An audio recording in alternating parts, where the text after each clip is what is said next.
Hello everyone, welcome back to engineering with Archan. आज हम CSS series के डे 12 में एक बहुत इंपॉर्टेंट कॉन्सेप्ट सीखने वाले हैं जिसका नाम है सीएसएस पोजीशन प्रॉपर्टी।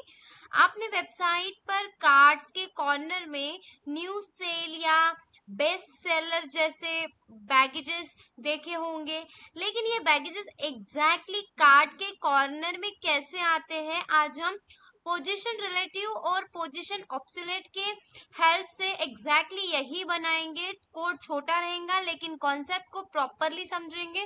तो चलिए डायरेक्टली वीएस कोड में स्टार्ट करते हैं। सबसे पहले आप वीएस कोड ओपन करने के बाद में एक फोल्डर बनाएंगे और फोल्डर में आप फोल्डर का नाम CSS सीरीज डे 12 ऐसा कुछ लिख सकते हो, शॉर्ट में CSS डे 12 करके। और फोल्डर बनाने के बाद में आपको दो फाइल बनानी होंगी, दो फाइल, index.html नाम की एक फाइल और एक style.css करके दूसरी फाइल। ठीक है, फोल्डर बनाने की क्या क्या लगता है, फाइल में जाने का, वीएस कोड ओपन होने के बाद में ओपन फोल्डर पे जाने का, न्यू फोल्डर पे क्लिक करने का, नाम देने का, सिलेक्ट करने का, और वो इस तरह से कुछ आ जाएगा। उसके बाद में जब आप फोल्डर आएगा तो फोल्डर के इधर न्यू फाइल पर क्लिक करने का और index.html फाइल बनानी है और style.css फाइल बनानी है। दो फाइल बनानी है, एक HTML के लिए और एक CSS के लिए। ठीक है, कल जो मैंने पढ़ाया वो मैं क्लियर कर देती हूँ ताकि कोई कंफ्यूजन ना रहे। ठीक है, इसको मैं क्लियर कर देती हूँ। ठीक है, अभी शुरू करते हैं। यहाँ तक सबको क्लियर है कि क्या कैसे करना है? पहले आपको फोल्डर बनाना है। मेरा ऑलरेडी फोल्डर मैंने बना के रखी हूँ CSS ट्यूटोरियल करके, जहाँ पे मैं आपको सारे वीडियो वहीं पे मतलब कैसे कोड बनाते हैं सारे टॉपिक यहीं पे क्लियर करवा रही हूँ। पर किस तरह से बनाते हैं फोल्डर वगैरह वो मैं हर इसमें बता रही हूँ, क्योंकि कोई कोई पहले किसी किसी का फर्स्ट वीडियो भी हो सकता है ये वीडियो, इसके बाद में वो बाकी के वीडियो देखेंगे, इसीलिए मैं हर वीडियो में ये बता रही हूँ कि फोल्डर फाइल कैसे बनाते हैं। तो ठीक है, अब यहाँ तक क्लियर है। अभी आगे बढ़ते हैं। सबसे पहले हम बेसिक स्ट्रक्चर ले लेते हैं HTML का बेसिक स्ट्रक्चर शिफ्ट और इंटर प्रेस करते ही हमारा HTML का बेसिक स्ट्रक्चर आ जाता है कुछ इस तरह से। ठीक है, आप देख सकते हो। आप मेरे साथ करते चलिए तो आपको आसानी रहेगी। ठीक है, कोई भी डाउट रहा तो आप मुझे पूछ सकते हो कमेंट बॉक्स में। ठीक है, अभी जो डॉक्यूमेंट्स है मतलब टाइटल में ये डॉक्यूमेंट है, इसको हटा देते हैं और इसकी जगह पे आज हम क्या सीखने वाले हैं? CSS position.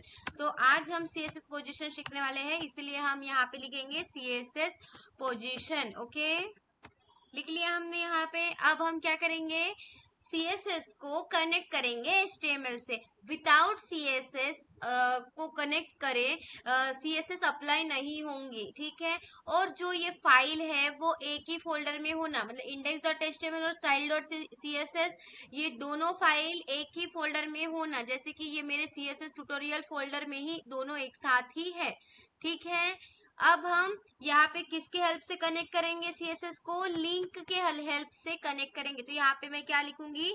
लिंक लिखूंगी, रेल लिखूंगी, और उसके बाद में इंटर, और इसके हम क्या लिखेंगे? स्टाइल शीट लिखेंगे। ओके, उसके बाद में हम अभी रेफरेंस देंगे HREF, H रेफरेंस मतलब href। यहाँ पे हमने ये कर दिया। यहाँ पे अभी हमें CSS की फाइल जो हमने बनाई वो, और अभी मेरे फाइल का नाम style.css है, इसलिए मैं यहाँ पे वो दे मतलब लिखी हूँ। ठीक है, और क्लोज एंगल करना है। ठीक है, कोड बराबर लिखी है, यहाँ तक समझा। अब हम क्या पे आएंगे? बॉडी में आएंगे। ये जो बॉडी के बीच में यहाँ पे क्लिक करो। अब यहाँ पे हम एक div क्लास बनाएंगे। div मतलब डिवीजन। ओके, div क्लास बनाएंगे, div क्लास इंटर, और यहाँ पे क्या लिखेंगे? हम कार्ड लिखेंगे। ठीक है, और इसको मैं क्लोज एंगल कर दूंगी। ठीक है, और अब हम यहाँ पे क्या करेंगे? H2 की हेडिंग देंगे। ठीक है, क्या करेंगे? H2 की हेडिंग देंगे और यहाँ पे लिखेंगे CSS कोर्सेस। ओके, इस तरह से लिख लिया। अब हम क्या करेंगे? यहाँ पे स्पैम लिखेंगे, स्पैम,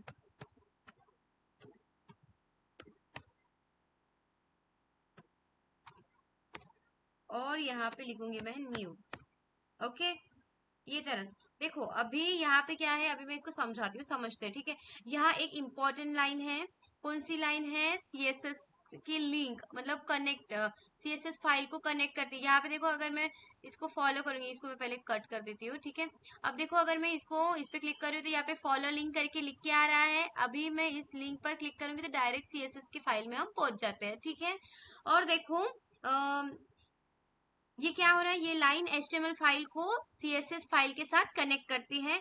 अगर ये लाइन नहीं होंगी तो हमारी स्टाइल और CSS की स्टाइलिंग HTML पर अप्लाई नहीं होंगी, ठीक है।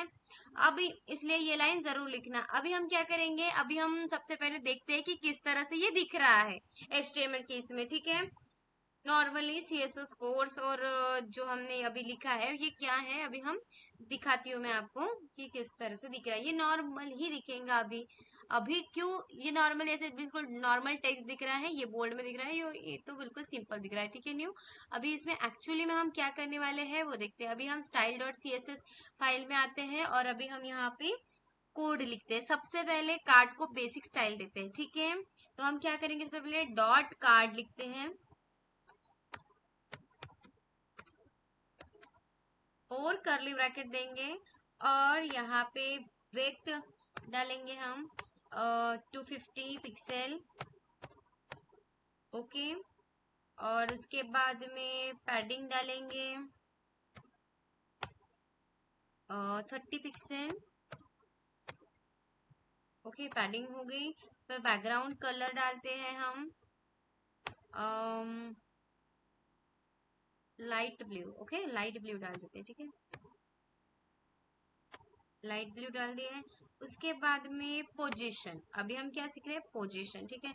यहाँ पे मैं पोजीशन रिलेटिवली, ठीक है, रिलेटिव डालूंगी, ठीक है। देखो अभी हम क्या करेंगे, ब्राउजर पेज ओपन करके देखेंगे कि किस तरह से हो दिख रहा है, ठीक है।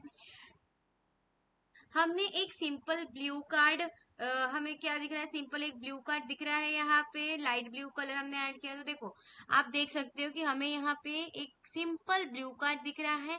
अब हम इस कार्ड के अंदर जो न्यू लिख के है ना, यहाँ पे मैंने न्यू लिखा है ना, टेक्स्ट है, उसको कार्ड के टॉप राइट कॉर्नर में लेके जाएंगे। कहाँ पे लेके जाएंगे, टॉप राइट कॉर्नर में लेके जाएंगे, ठीक है। सबसे पहले पोजीशन समझते हैं, पोजीशन रिलेटिव समझते हैं। हमारे कार्ड में हमने लिखा पोजीशन रिलेटिव, ठीक है।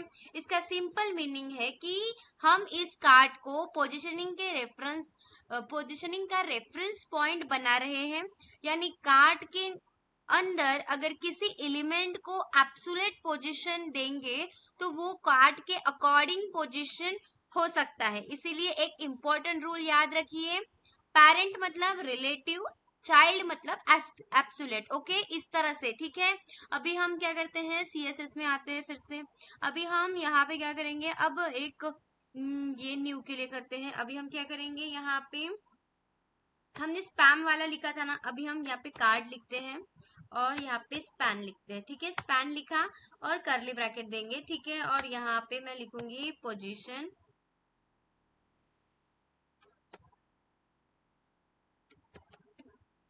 मैं पोजीशन लिखूंगी और कोलन दूंगी और यहाँ पे एब्सोल्यूट, ओके। इस तरह से ये हो गया। और हम यहाँ पे क्या करेंगे, टॉप 10 पिक्सल, ओके। और राइट में हमें टॉप राइट में चाहिए, ठीक है। इनहेरिट नहीं चाहिए, तो यहाँ पे हम क्या करेंगे, 10px, ओके। इसको मैं कट कर देती हूँ, इस तरह से चाहिए, ठीक है। अभी हम ब्राउजर में जाएंगे और देखेंगे कि किस तरह से हो रहा है, ठीक है। ब्राउजर को रिफ्रेश करो और देखो ये जो न्यू यहाँ पे था, ये बीच में CSS के नीचे था ना, ब्लू, सॉरी, CSS कोर्स के नीचे था ना न्यू, अभी ये टॉप कॉर्नर में आ गया है। देखो आप देख सकते हैं कि न्यू टेक्स्ट कार्ड के टॉप राइट कॉर्नर में आ गया है। देखो टॉप एंड राइट। अब इस कोड की लास्ट दो प्रॉपर्टी को समझते हैं, ठीक है। हमने जो top 10px 10 pixel right 10 pixel लिखा था, तो टॉप 10px का मतलब है एलिमेंट काट के टॉप से 10 पिक्सल डिस्टेंस पर रहेगा। ठीक है। और राइट 10 पिक्सल मतलब का मतलब है एलिमेंट के राइट साइड से 10 पिक्सल डिस्टेंट पर रहेगा। ओके, यहाँ तक सबको क्लियर है? अगर मैंने टॉप को 20 पिक्सल कर दूं तो टॉप क्या होगा, 20 पिक्सल दूर हो जाएगा। यहाँ पे मैं लिखती हूँ 20 में करके दिखा दी हूँ, ठीक है। आप बस देख मतलब रिजल्ट पे फोकस रखिए कि पहले कैसा था और अभी कैसा। देखो अभी थोड़ा सा मतलब दूरी डिस्टेंस दिख रहा है आपको, ठीक है। तो न्यू न्यू क्या होगा, बैगेज थोड़ा नीचे मूव हो जाएगा जैसे कि अभी हो गया है, ठीक है। अगर राइट की वैल्यू इंक्रीज करेंगे तो बैगेज लेफ्ट की तरफ मूव होगा, ठीक है। देखो अब एक बार कंप्लीट सीएसएस कोड देख लेते हैं, ठीक है। मैं यहाँ पे आती हूँ, एक मिनट।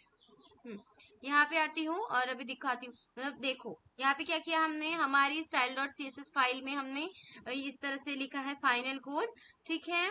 अब देखो कोड छोटा है लेकिन इसका कॉन्सेप्ट सीएसएस में बहुत इंपॉर्टेंट है। अभी इसका रियल लाइफ यूज कहाँ होता है उसे समझते हैं, ठीक है। आप शॉपिंग वेबसाइट पर प्रोडक्ट के ऊपर सेल या न्यू बैगेज देखते हैं। सोशल मीडिया वेबसाइट पर प्रोफाइल पिक्चर के कॉर्नर में ऑनलाइन स्टेटस भी हो सकता है। नोटिफिकेशन आइकॉन पर नोटिफिकेशन नंबर भी इस टाइप की पोजीशनिंग से क्रिएट किया जा सकता है। मतलब जब हम किसी एलिमेंट को किसी दूसरे एलिमेंट के स्पेसिफिक कॉर्नर या पोजीशन पर रखना हो तो रिलेटिव और एब्सोल्यूट बहुत यूजफुल होते हैं, जैसे कि आज हमने करके देखा। ओके, अभी आप ये न्यू के जगह पे आंचल भी लिख सकते हैं, ठीक है। यहाँ पे मैं लिखूंगी आंचल। ओके, अब मैं आपको रिफ्रेश करके दिखाती हूँ कि आंचल कहाँ चली गई। देखो आंचल यहाँ पे आ गई है, ठीक है। देखो क्विक रिवीजन, आप अपनी मर्जी से कुछ भी लिख सकते हैं, मैं सिर्फ ये एग्जांपल के लिए आपको ये लिखी हूँ, ठीक है। अभी आपको क्या करना है, आज का रिवीजन मैं एक बार बता देती हूँ कि आज हमने क्या सीखा, ठीक है। तो आज के लेसन में हमने 3 इंपॉर्टेंट चीजें सीखी। Number 1, position relative parent elements को रेफरेंस पॉइंट बनाने के लिए। दूसरा, पोजीशन ऑब्सोलेट चाइल्ड एलिमेंट्स को पेरेंट्स के अकॉर्डिंग पोजीशन करने के लिए। Number 3, top right bottom left element के एग्जैक्ट पोजीशन कंट्रोल करने के लिए। और सबसे इंपॉर्टेंट, पेरेंट मतलब रिलेटिव, चाइल्ड मतलब एब्सोल्यूट। तो स्टूडेंट्स आज के सीएसएस डे 12 में हमने सीखा पोजीशन, रिलेटिव एंड एब्सोल्यूट। हम एक सिंपल कार्ड बनाया, हमने क्या बनाया, एक सिंपल कार्ड बनाया और उसके कॉर्नर में न्यू बैगेज पोजीशन किए। आप इसमें कुछ और भी ऐड कर सकते हो अपनी क्रिएटिविटी करके, मुझे कमेंट में बताना, मुझे खुशी होगी कि आपने वो मेरा मतलब समझा आपको टॉपिक और आपने करके देखा करके, ठीक है। आज का कोड छोटा था लेकिन कॉन्सेप्ट बहुत इंपॉर्टेंट था। अगर आप सीएसएस को बिगिनर से स्टेप बाय स्टेप सीख रहे हैं तो मेरी सीएसएस सीरीज को फॉलो करना बिल्कुल मत भूलना, फॉलो जरूर करिए। वीडियो हेल्पफुल लगा हो तो लाइक करिए, चैनल को सब्सक्राइब करिए और मैं मिलती हूँ आपको नेक्स्ट डे में। तब तक के लिए प्रैक्टिस करते रहिए, सीखते रहिए। Till then keep learning, keep watching, bye bye.